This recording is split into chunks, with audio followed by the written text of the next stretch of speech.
Hello, everyone, and welcome to another episode of The Green Pill Secret.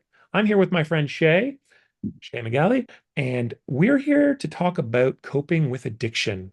Now, the thing is, Shea has a very personal story related to addictions, and she has written a book about it called American Boy.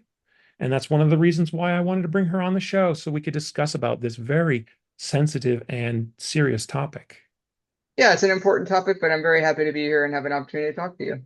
Thank you so much. So, can you tell me a little bit about the story? For sure. So I wrote this book called American Boy, and it is about my older brother's life, me watching him go through an addiction, particularly an opioid addiction, which he struggled with for about 10 years. So quite a long journey. Both of us growing through it. And unfortunately, he did lose his wife at the end of that journey. Right. And this book covers that whole tale. But it also has a lot of love in it and a lot of raw emotion and insight for families and people with addictions to both feel like they're not alone, be able to relate to it, and also find some tools and resources to help them through their addiction. Because the book also has an afterword by a PhD who studies addiction and offers help Good. to people. So Good. yeah, so it's a difficult and sad book, but also an inspiring and hopeful book all at once, which is kind of like life, I guess, all wrapped into Absolutely. one. Well, Shay, I cannot thank you enough for bringing this topic to the fore. Opiate addiction is, of all the addictions, the most, in some ways, persnickety and insidious. It is Mm, something that the country has faced almost silently in terms of this prescription drug that has been foisted on so many and so many lives lost with this hmm. drug. And so Too I many, can't thank you enough for for bringing this sure. to the fore. Yeah, it's too many lives lost, and it affects, everybody, age, race, demographic, financial status, doesn't matter. It affects everybody.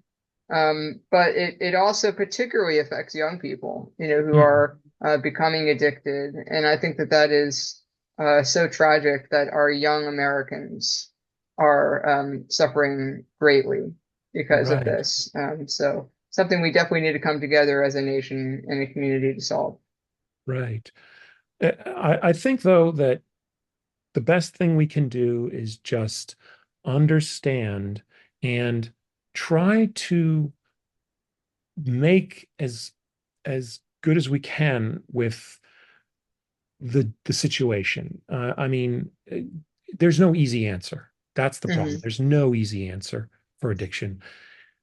I know that some do things like 12 stepping and Hmm. obviously Al-Anon and all of that. Is that something that you ever went through? So there is something called Narcanon, Narconon, Narcotics right? Anonymous. Yeah. Right. And they do follow a similar model. They have the mentoring, sponsorship type process where you connect with other people on journeys of sobriety. So that is something that people can look for. I think a lot of churches offer that, in their basements, and there is definitely resources online. You can look that up and find meetings and such. Right. It's something, yeah, as a supporter of, or I wouldn't say not a supporter of the addiction, but a loved one of someone who has an addiction.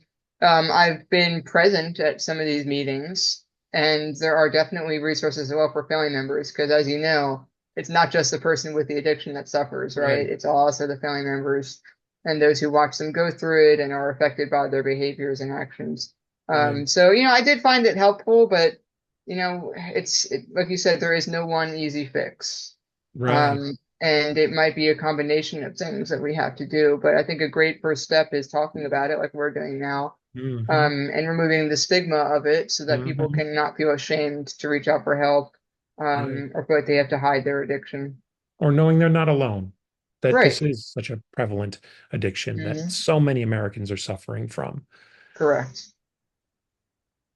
Well, I think indeed knowing that there are things that you can do from your in your own way and change within yourself, but there are things that you can't control.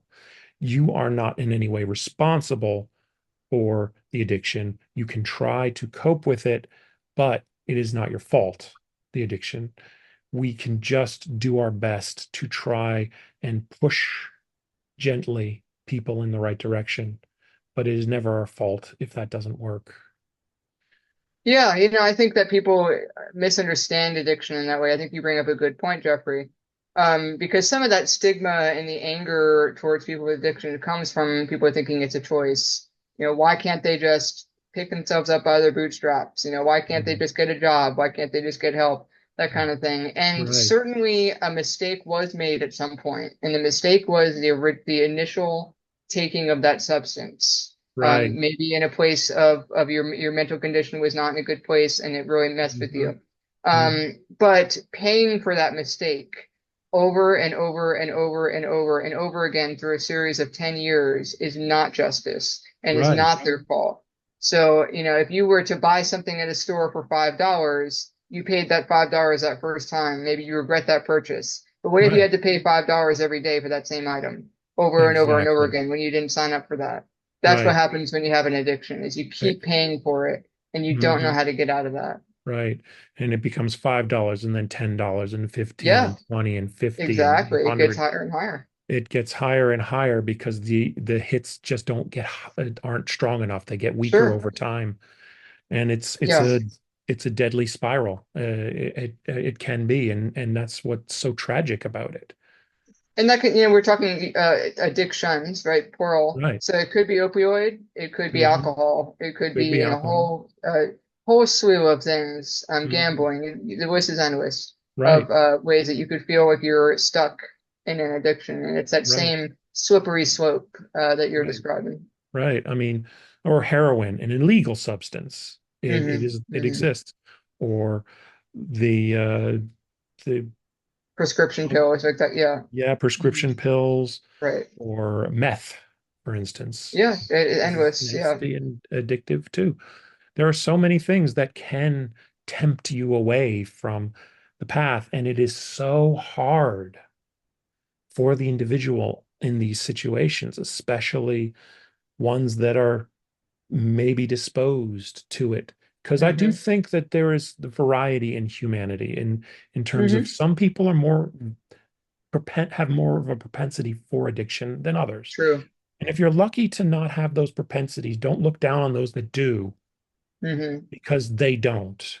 They don't have the controls that you do, and to accept that we're not all the same, and it's not their fault. It is not their fault to have those genes. They just have the genes, and they just have to survive, and you have to look out for them. Yeah, I think it was Dieter Uchtdorf who said, "Don't judge me because I sin differently than you do." Right, Right? We all have different things. There are different flaws that we have propensities towards. Like you're saying, maybe it's not addictions, but it could be something else. So yes, right, don't judge. right. And I think that the best thing that you can do is to understand and accept that there isn't much you can do, but do what you can in the ways that you can, Hmm. and Hmm. be supportive insofar as the recovery. But Hmm. at some point, you can't step away from your brother. No, Hmm. it's going to be your Hmm. brother always. Hmm. But if you have someone, you might have to step away. They might have to hit some rock bottom to see that this damage that they're doing to themselves. And I hate that that has to sometimes be the case, but Hmm. Hmm. addiction, it blinds you. It blinds you to the people that are loving you. It blinds you to the people who are trying to help you. You could be trying to help someone and they could lash out at you for trying to help because they don't Right. see you as helping. And Right. that's a Yeah, you terrible, want them to terrible get to a thing. point in their addiction where they want the help, right? And Exactly. you recognize that it's physical help, it's also mental help, social Hmm. help, emotional Hmm. help, all of the Hmm. above. Yeah. Absolutely. And I think this book that you've written is going to help so much with the folks that are dealing with this problem because it is such a pervasive problem. It is an insidious problem in terms of just the free flowing of some of these substances like Oxycontin. Hmm. Uh, Hmm. it- I remember when I got injured a while ago, I really didn't want to touch the stuff. I was like, look, I'll deal with the pain. I don't want to Right. touch the stuff. I don't know how addictive personality my personality is, but why risk it? Why try to do something like that? Hmm. But you got to be yourself and know that you can't control everything, but do what you can. And Hmm. Shay, I mean, do you have any advice for folks as well? Oof, that's a big one.